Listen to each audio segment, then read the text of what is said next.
नमस्कार, स्वागत है आपका। आप देखना शुरू कर चुके हैं शेयर बाजार सबका अधिकार दिवाली स्पेशल और यहाँ पर हम आपके सवालों के जवाब देंगे।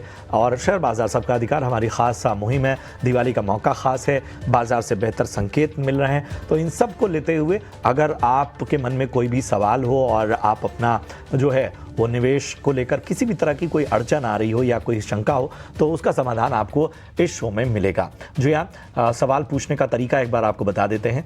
एक क्यूआर कोड आपके स्क्रीन पर लगातार हम फ्लैश करेंगे। इस क्यूआर कोड को स्कैन करते ही आप व्हाट्सएप के जरिए हमसे जुड़ जाएंगे। व्हाट्सएप पर अपना सवाल बहुत ही स्पष्ट भाषा में लिखिए, अपना और अपने शहर का नाम, किस स्टॉक पे आपका सवाल है, किस भाव पे लिया है, कितनी क्वांटिटी में लिया है, नजरिया क्या है, शॉर्ट टर्म का, लॉन्ग टर्म का, ये सभी आप वहां पर मेंशन कीजिए। और अगर आपको शेयर बाजार से जुड़ी कोई बात समझ नहीं आती है या अपनी निवेश को लेकर किसी तरह का आपके बेसिक से बेसिक सवाल है, वो भी आप इस सेगमेंट में हमसे पूछ सकते हैं। हमारे एक्सपर्ट आपको जवाब देंगे।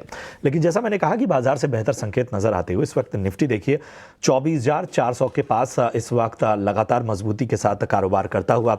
सेंसेक्स में लगभग 800 अंकों की तेजी हम यहाँ पर देख पा रहे हैं। 80,200 के ऊपर इस वक्त कारोबार करता हुआ। बैंक निफ्टी देखिए इस वक्त 51,425 के करीब इस वक्त bank Nifty. Advance decline ratio 1682 share इस वक्त ऐसे हैं जो कि हरे निशान में कारोबार कर रहे हैं। 843 शेयर ऐसे हैं जो कि इस वक्त लाल निशान में कारोबार करते हुए। निफ्टी 50 गेनर्स को आपके सामने रखें तो श्रीराम फाइनेंस 7.5% की तेजी जो है श्रीराम फाइनेंस में साफ तौर पर देखने को मिल रही है। और इसके साथ ही अब जरा हम बढ़ते हैं अपने शो में आगे की तरफ। हमारे साथ वारी एनर्जी की शानदार लिस्टिंग के बाद कंपनी का क्या प्लान है, इस पर बात करने के लिए हमारे साथ कंपनी के चेयरमैन और एमडी हितेश दोशी साहब जुड़ चुके हैं। हितेश जी, बहुत बहुत स्वागत आपका। और अच्छा लग रहा है, अच्छी लिस्टिंग और इन सब के बीच में सबसे अहम सवाल जो है वो जाहिर सी बात है आपके केपेक्स को लेकर है, क्योंकि कंपनी ने हाल ही में जो है वो फंड रेज के दिशा में केपेक्स को सपोर्ट करने के लिए फंड रेज किया है। लेकिन इसमें थोड़ी सी बहुत सारे और भी जगहों पे फंड रेज हो रहे हैं, वो एक कंपटीशन के तौर पर देखा जा रहा है। क्या आप इसे किसी तरह की चिंता के तौर पर देख रहे हैं? सप्लाई अगर हम क्षेत्र की बात करें, और अभी जो है वो किस तरह का नजरिया बन रहा है खासतौर पे 3 से 5 साल के लिए? आपने मुझे बुलाया इस चैनल पर और टाइम दिया, उसके लिए आपका बहुत बहुत शुक्रिया। आप जैसे जानते हैं कि हमारा इंडिया का ही मिशन 500 गीगावाट का है 2030 तक। इसके अलावा सारी दुनिया को एक एडिशनल स्ट्रांग सप्लाई बेस चाहिए जो अभी कुछ देशों से ही सीमित है। तो हमारे देश के लिए बहुत बड़ी अपॉर्चुनिटी है कि इंडिया में हम लोग प्रोडक्शन बढ़ाए, और ये खाली इंडिया के लिए नहीं बट इसको हम बाहर एक्सपोर्ट भी करें। तो हमें पर्सनली ये लगता है कि डेफिनेटली यहाँ इंडिया में डिमांड अच्छी रहेगी, और इसमें ज़्यादा प्लेयर्स जब आएंगे, ये तो बहुत बड़ी नेचुरल बात है, जब बाजार बड़ा होता है तो प्लेयर्स भी ज़्यादा आते हैं। तो हम लोग यहाँ इसके लिए काफ़ी कॉन्फिडेंट है कि हम लोग अपना ग्रोथ का जो हमने प्लान किया है वो हम करते रहेंगे।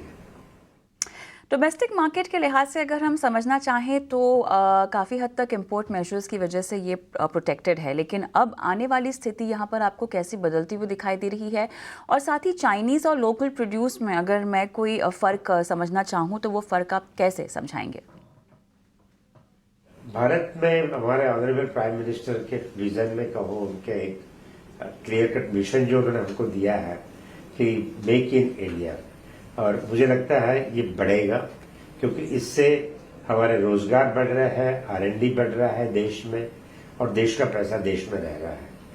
तो मुझे कोई डाउट नहीं है कि कोई भी आप प्रोटेक्शन कह दीजिए या जो भी नाम दीजिए, ये चीजें हमारे देश के लिए, एनर्जी सिक्योरिटी के लिए बहुत अच्छी है, और ये बढ़ेगी। मुझे कोई कम होगा ऐसा बिल्कुल नहीं लग रहा है। इसके अलावा जहां जहां इन देशों में, जैसे अमेरिका में हमने देखा, तो वहां अभी वारी फैक्ट्री लगा रहा है, इसी फाइनेंशियल ईयर में हमारी फैक्ट्री वहां ऑपरेशन हो जाएगी। तो हम इस अपॉर्चुनिटी को देख रहे हैं, हम प्रॉब्लम्स को नहीं देख रहे हैं कि ये एक अच्छी अपॉर्चुनिटी है, और इस अपॉर्चुनिटी के साथ में हम लोग काम करें। बिल्कुल सर, हमें ज़रा बताइए कि अगर हम आपकी ग्रोथ को देखें, ख़ास तौर पे FY22 में प्रॉफिट आफ्टर टैक्स 80 करोड़ से जो यात्रा है रही, वो FY24 में 1275 करोड़ तक पहुंची। जाहिर सी बात है ये एक अलग तरह की एक्सपोनेंशियल ग्रोथ दिखाता है। अब चूंकि आगे जो है जिस तरह से क्षमता विस्तार की तमाम योजनाएं हैं, तो आने वाले वक्त में आपका जो सस्टेनेबल रेवेन्यू और पैट रेट है उस पर नजरिया दीजिए। जी, जैसे हमने RHP में बताया है कि हम लोग अभी 13 गीगावाट पे, प्रिसाइजली 13.3 पे बोल सकते हैं, तो 13 गीगावाट से हम लोग जा रहे हैं अभी 21 गीगावाट पे। तो ये बहुत क्लियर आइडिया है कि हम लोग हमारा प्रोडक्शन बढ़ा रहे हैं। इसके अलावा हम लोग बैकवर्ड इंटीग्रेशन में भी जा रहे हैं। जैसे हम लोग सेल की कैपेसिटी इस साल में ऑपरेट कर लेंगे। एडिशनल जो PLI हमें मिला है, जिसके लिए हमने ये IPO से भी फंड रेज किया है, वहां हम लोग 6 गीगावाट का सेल बनाएंगे, इन्वर्ट बनाएंगे, वेफर्स बनाएंगे। तो कंपनी की क्लियर आइडियोलॉजी है, एक तरफ से कैपेसिटी बढ़ाना और दूसरी तरफ से बैकवर्ड इंटीग्रेशन में जाना। इससे डेफिनेटली हमारी टॉप लाइन और बॉटम लाइन का ग्रोथ होगा और वो पॉजिटिव डायरेक्शन में बहुत अच्छा होगा। तो इसी बैकवर्ड इंटीग्रेशन की वजह से अगर मैं मार्जिन्स एक्सपेंशन समझना चाहूँ तो 13 से 14% के आसपास होंगे फिलहाल। क्या यहाँ पर हमें अगर पैट के लिहाज से देखें तो 2000 या 2500 करोड़ के आसपास का पैट बाय FY26-27 समझना चाहिए? नंबर्स पर कोई कमेंट करना आज मुश्किल होगा, जैसे आप जानते हैं काफी फ्यूचरिस्टिक होगा ये। बट ये मैं आपको बता सकता हूँ कि जब हम बैकवर्ड इंटीग्रेशन कर रहे हैं और टॉप लाइन भी प्रोडक्शन से बढ़ा रहे हैं, तो दोनों हिसाब से प्रॉफिट में डेफिनेटली पॉजिटिव इम्पैक्ट आएगा। बिल्कुल सर, आपके IPO को काफ़ी शानदार जो है रिस्पांस मिला। लगभग डबल अगर हम लिस्टिंग की बात करें तो वो इशू प्राइस के मुकाबले हुआ है। क्या आपको थोड़ा सा लगता है कि इस रिस्पांस को देखते हुए कि प्राइसिंग और बेहतर हो सकती थी? ये रिकॉर्ड ब्रेकिंग लोगों ने एप्लीकेशन दी है आज। 97 लाख लोगों ने और उससे ज्यादा बेहतर लोगों ने इस IPO पे भरोसा रखा है। हमारे देश का जो मिशन है, ऑनरेबल प्राइम मिनिस्टर का जो मिशन है, उस पर भरोसा रखा है और सबसे बेहतर हमारी कंपनी पे उन्होंने भरोसा रखा है। इससे ज्यादा खुशी की बात है कि क्या लोगों का हमारे पे ट्रस्ट है, क्या भरोसा है, और इससे ज्यादा आनंद की बात क्या हो सकती है। तो कोई रिग्रेट का तो सवाल ही नहीं है। यहाँ बहुत बड़ी खुशी का दिन है। ऑफ कोर्स इसके साथ बहुत बड़ी जिम्मेदारी भी है और इस जिम्मेदारी को निभाने की हमारी काम हमारे लिए बढ़ेगा ही, और वो डेफिनेटली हम लोग करेंगे। तो ये एक आप कह सकते हैं हमारी हिस्ट्री में एक हैप्पीएस्ट मोमेंट है, और हम जिन लोगों ने इतना हमारे पे भरोसा किया उन सबका मैं आपके टीवी के चैनल के थ्रू शुक्रिया अदा करना चाहता हूं, और thank you very much for trusting the Bharat. Hitesh ji, वाकई, और ये पॉजिटिविटी, ये ऑप्टिमिज्म आगे भी जारी रहे। आपको, आपकी पूरी टीम को हमारी ओर से ढेर सारी शुभकामनाएं और दीपावली की भी ढेर सारी बधाई। ये तरक्की की यात्रा आगे जारी रहे, भारत की उन्नति में ऐसे ही आपकी कंपनी योगदान देती रहे। चलिए, तो ये थे मैनेजमेंट वारी एनर्जी के, हमारे साथ जुड़े हुए थे कंपनी के चेयरमैन और MD हितेश दोषी साहब, और उन्होंने तमाम पहलुओं पर बातचीत की। अब लौटते हैं आपके सवालों की तरफ। तो हमारे साथ संगीता पांडे जुड़ी हुई हैं अजमेर से, राजस्थान से। जी हाँ, ख्वाजा की दरगाह, बगल में पुष्कर नगरी, बड़ा ही खूबसूरत शहर है। Sangeeta, good morning. पूछिए किस स्टॉक पे आपका सवाल है? Good morning sir. मेरे पास 272 के भाव से 150 जोमेटो के शेयर हैं। ठीक है, तो 150 शेयर है ना आपके पास? जी सर। ठीक है, नजरिया हमें बताइए, कितना समय और दे सकती हैं? सर वैसे बहुत जल्दी नहीं है, 3-6 महीने, साल भर भी मैं दे सकती हूँ। ठीक है, ठीक है। तेजस, मैं आपके पास आना चाहूँगा। कोई जल्दी नहीं है। 272 के स्तर पे इन्होंने थोड़ा ऊपरी स्तरों पर बाइंग की हुई है जोमेटो में। फेस्टिव सीज़न है, जोमेटो जो है वो जाहिर सी बात है फोकस में रहेगा। नुकसान ज़्यादा नहीं होता हुआ इनके, लेकिन ज़रा बताइए कि किस तरह का नज़रिया आपका बन रहा है जोमेटो पे, ख़ास तौर पे 6 से 12 महीने का नज़रिया दीजिए। मेरे हिसाब से स्टॉक अच्छा है, थोड़ा करेक्शन मोड में है। 240 का एक अहम स्तर है, जब तक वो ब्रेक नहीं करता है मुझे स्टॉक में कोई पैनिक नहीं लग रहा है। अगर इनका छोटी अवधि का नजरिया है तो 240 का स्टॉप लॉस लगा सकते हैं, और अगर लंबी अवधि का नजरिया रहेगा तो 210 का स्टॉप लॉस लगा होल्ड कर सकते हैं। स्टॉक हमें लग रहा है 6 से 12 महीने में आउट परफॉर्मेंस दिखाएगा, और ये जो स्टॉक है मुझे लग रहा है यहाँ से भी 300 रुपए तक के हम लेवल देख सकते हैं एक साल के टाइम होराइजन से। और राइट, हमारे यूट्यूब के दर्शक हैं रजवी, जो कि पीएनबी पर राय चाह रहे हैं। मुझे इनकी बाइंग प्राइस नहीं पता है।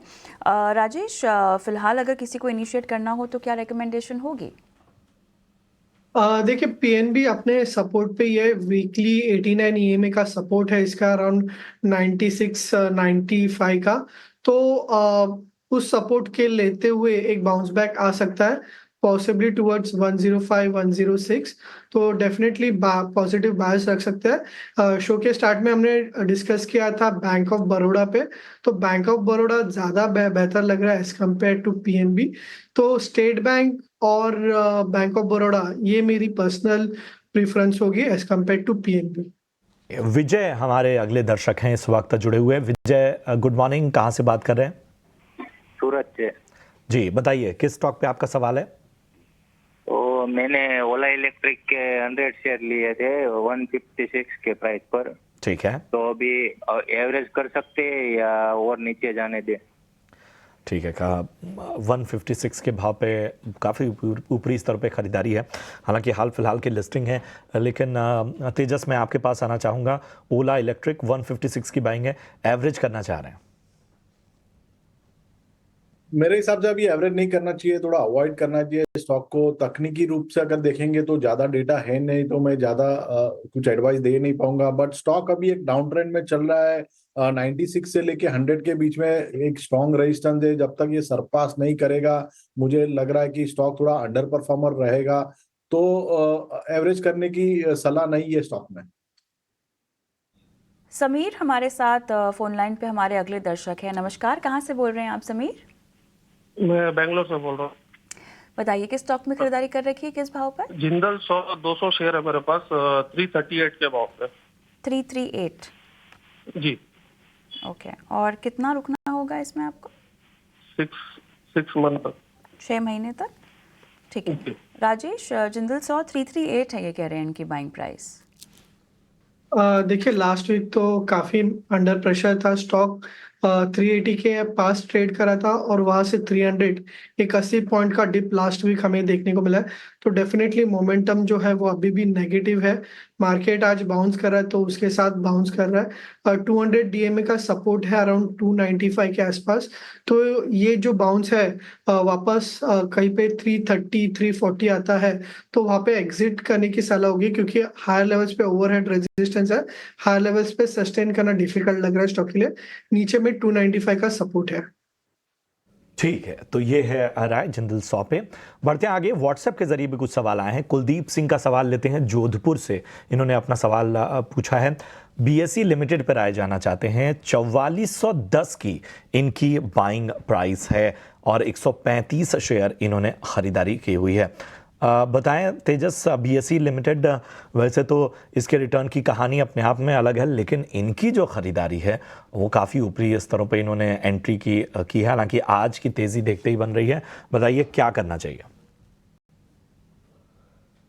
मेरे हिसाब से होल्ड कर सकते हैं स्टॉक में। स्टॉक अभी भी एक करेक्शन मोड में है, और जो स्टॉक की 20 दिन की मूविंग एवरेज है 4150 के करीबन, वहां से स्टॉक ने आज सपोर्ट लेके बाउंस किया है। पोजिशनली चार्ट स्ट्रक्चर अभी भी अच्छा है। 3700 एक मेजर सपोर्ट है। पोजिशनली जब तक होल्ड करता है मुझे स्टॉक में कोई पैनिक नहीं लग रहा है। अगर इन्होंने अगर छोटी अवधि के हिसाब से लिया है तो 4000 का स्टॉप लॉस लगा सकते हैं, और पोजिशनली 3700 का स्टॉप लॉस लगा के होल्ड कर सकते हैं। मुझे लगता है ये स्टॉक आउट परफॉर्मेंस दिखाएगा आने वाले दिनों में, और इमीडिएट बेसिस पे स्टॉक 4500 तक भी जा सकता है, और वो सरपास किया तो स्टॉक में हम 4700 तक के भी लेवल देख सकते हैं। तो होल्ड करने की सलाह रहेगी स्टॉक में। आपको ये सलाह दी जा रही है। और नवीन वर्मा का सवाल हम लेंगे, फोन लाइन पर हमारे साथ है। नमस्कार नवीन, क्या हालचाल? अच्छा मैडम, बहुत बहुत धन्यवाद आपको सवाल लेने के लिए। धन्यवाद और मैं सर। आपके माध्यम से आप सभी को, सभी दर्शकों को आगामी त्योहारों की, दीपावली की शुभकामनाएं भी देना चाहता हूँ। आपको भी, धन्यवाद। आपको भी सर, पूछिए। जी मैडम, मैंने IDBI के शेयर लिए थे 10,000, और ये 89 के भाव से हैं। तो अब इसमें क्या करना चाहिए? और एक शेयर इसके हैं SBI कार्ड के 1,000 शेयर। बहुत ज़्यादा घाटे में हैं आप IDBI में, और कितना समय देना होगा? जी बताएं, आप बताएं मैडम, समय दे सकते हैं, कोई दिक्कत नहीं है। चलिए राजेश, बहुत गहरा घाटा IDBI बैंक में। देखिए IDBI बैंक अपने सपोर्ट पे ही ट्रेड कर रहा है 78 77, ये एक सपोर्ट जोन है। इनफैक्ट लास्ट वीक इस स्टॉक में एक बुलिश हैमर पैटर्न फॉर्मेशन हुआ है वीकली चार्ट में। यहाँ पे स्टॉक प्राइसेस में ट्रैक्शन देखने को मिल सकता है। 80 to 83 रेजिस्टेंस है, वो क्रॉस करते ही 87 88 के लेवल्स भी एक्सपेक्ट कर सकते हैं। तो फिलहाल सपोर्ट पे है, रिवर्सल साइन दिख रहा है, बैंकिंग स्पेस भी स्ट्रांग है, तो होल्ड रख सकते हैं। बाउंस पे उनके कॉस्ट के आसपास आता तो वहां पे एग्जिट कीजिए, क्योंकि इतना आउट परफॉर्मिंग काउंटर नहीं है, एक पुल बैक है, एक बाउंस बैक है, तो बाउंस बैक पे एग्जिट कीजिए। ठीक है, तो बाउंस बैक पर एग्जिट करने की आपको सलाह मिलती हुई। पवन ने यूट्यूब पर अपना सवाल हम तक पहुंचाया है। इंडसइंड बैंक पर राय जानना चाहते हैं। 200 शेयर हैं इनके पास और 1475 1475, जी हाँ, इस तरह पर बाइंग इन्होंने की हुई है। अच्छा खासा नुकसान यहाँ पर झेलते हुए, हालांकि आज जो है स्टॉक ने मोमेंटम पकड़ा है, 2.25% की तेज़ी यहाँ पर नज़र आ रही है, लेकिन फिर भी अब इनके भाव से काफ़ी दूर है। 82,000 का यहाँ पर नुकसान इनको होता हुआ। तेजस, इंडसइंड बैंक 82,000 का नुकसान, 1475 की बाइंग है इनकी, बताइए क्या राय होगी? देखिए, ये स्टॉक का जो चार्ट स्ट्रक्चर है काफी वीक है। खाली एक ही पॉजिटिव है स्टॉक में कि स्टॉक काफी ओवरसोल्ड है, तो एक रिलीफ रैली आ सकती है स्टॉक में। मुझे लग रहा है अगर यहाँ से कोई रिलीफ रैली आती है और अगर स्टॉक में अगर 1200 से 1250 का भाव आता है तो वहां पे एग्जिट कर लेना चाहिए। ये स्टॉक बेच के मुझे लग रहा है स्टेट बैंक ऑफ इंडिया में निवेश कर सकते हैं। उसका चार्ट स्ट्रक्चर काफी अच्छा है और स्टॉक ने 760 के करीबन एक अच्छा खासा बॉटम भी बना लिया है। तो स्विच करने की सलाह रहेगी। एक पुल बैक रैली अगर आती है स्टॉक में तो निकल जाना चाहिए और स्टेट बैंक ऑफ इंडिया में निवेश करना चाहिए। कोई पुल बैक आए तो निकलने की आपको सलाह यहाँ पर मिलती हुई, और इसकी बजाय आप SBI में निवेश करें तो बेहतर है। चलिए, इतने ही सवालों को हम शामिल कर पाएंगे, एक समय सीमा होती है। जाने से पहले अपने दोनों एक्सपर्ट से उनका डिस्क्लोजर ले लेते हैं। तेजस, बताएं। तो जो भी स्टॉक्स हमने डिस्कस किए हैं उसमें मेरी कोई पर्सनल पोजीशन है नहीं, बट हमने हमारे क्लाइंट्स को रिकमेंड किए हो सकते हैं। राजेश, अपना डिस्क्लोजर देते जाएं। देखिए, कई सारे स्टॉक्स में आज हमने डिस्कशन किया है। मेरी तो कोई निजी निवेश नहीं है, बट मे भी हमने हमारे क्लाइंट्स को रिकमेंड किए हो सकते हैं। शुक्रिया करेंगे राजेश, शुक्रिया करेंगे तेजस, आप दोनों का हमारे निवेशकों का मार्गदर्शन करने के लिए, बाजार पर बेहतर रणनीति बताने के लिए। फिलहाल चलिए कविता, हमें और आपको तो इजाज़त लेनी होगी, लेकिन